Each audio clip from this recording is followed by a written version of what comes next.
What's going on, guys? Welcome on back to Second and Short and another new additions. Actually, the final new addition for the 2021 offseason before we dive on into the NFL in a couple of days, actually, at the time of recording this.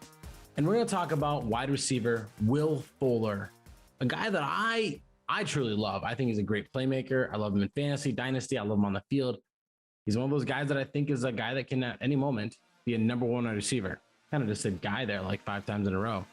But anyways, let's stop this video for a second. Hit that subscribe button down below. Tipped it on everything we got going on, Second and Short. Hit the bell as well. Also, like this video. It lets us know that you like that we're putting out content for you guys. We're going to be putting out more and more content. If you missed last video, which was yesterday, Hassan Riddick, huge impact. Go see my thoughts on him going from Arizona Cardinals to Carolina Panthers. Check out our weekly podcast, The Cheap Sheets, every Thursday. We talk about fantasy football and dynasty. And we got a pick 'em going on every Friday as well.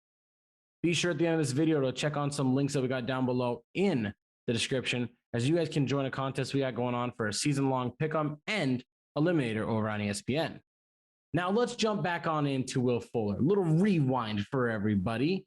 And let's go talk about his background. Now, back in 2016, he was drafted out of Notre Dame towards the back of the first round. A part of that legendary 2016 wide receiver class. I mean, we're talking about Corey Coleman, Josh Dodson, Laquan Treadwell, and really Will Fuller was the only guy from the first round that actually made a difference and made a dent.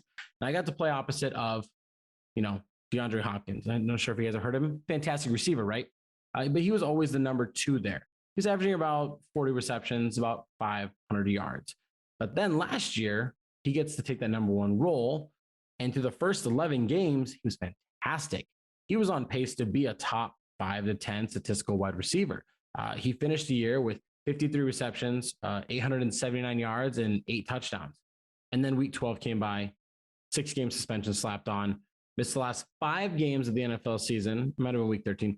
Missed the last 5 games of the NFL season. He's going to miss 1 game starting out this week. So he's not going to play this coming Sunday at the time of recording this, which then means that, he is yet to, going into this next year, he's yet to play in a full 16 games. Now, he can still play in 16 games. We have 17 now, but he's yet to be healthy or not get suspended throughout his time. And that's really what's holding him back from breaking through and being a top-tier wide receiver in this league.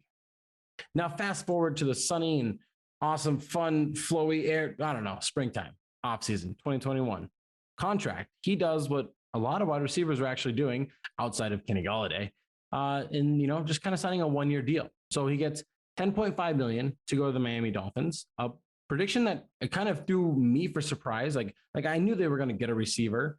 I thought they were just going to go in the draft and get one. And spoiler alert, they did.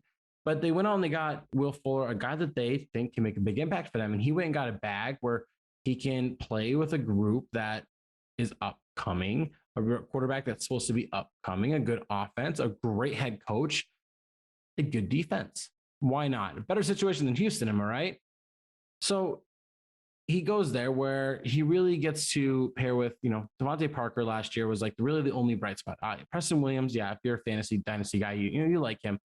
Mike Gesicki kind of stepped up a little bit, but really Devontae Parker kind of came out of his shell and started becoming this number 1 wide receiver for Miami. And he gets to join him down there and lead this group that was underwhelming in 2020. Then we go forward and the Miami Dolphins, they turn around and they draft Jalen Waddle. Okay, well, now they have some competition there, but that's actually okay because now they got a decent wide receiving room. All these moves, I still think Will Fuller is the best receiver there.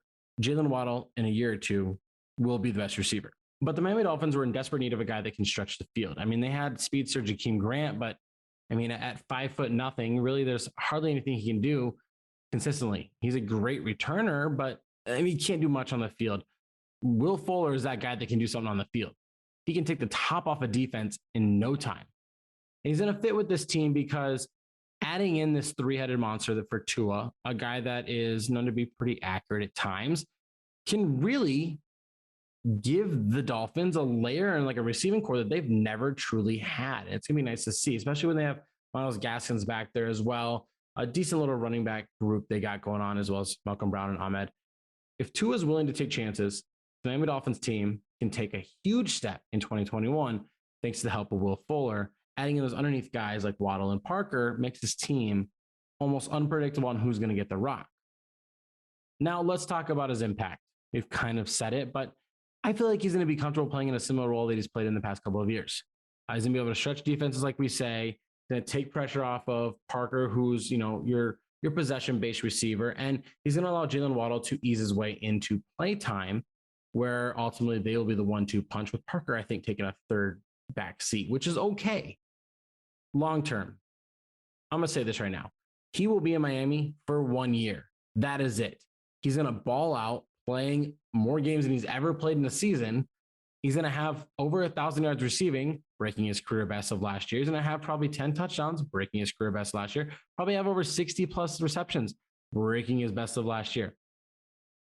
Then he's going to go sign on somewhere else. So long term, I'm not even going to talk about it. It's not going to happen. But short term, this helps Miami Dolphins go from being that 8th place team in the AFC to that 7th place, 6th place, pushing the Buffalo Bills, not taking it, but pushing them for a division title.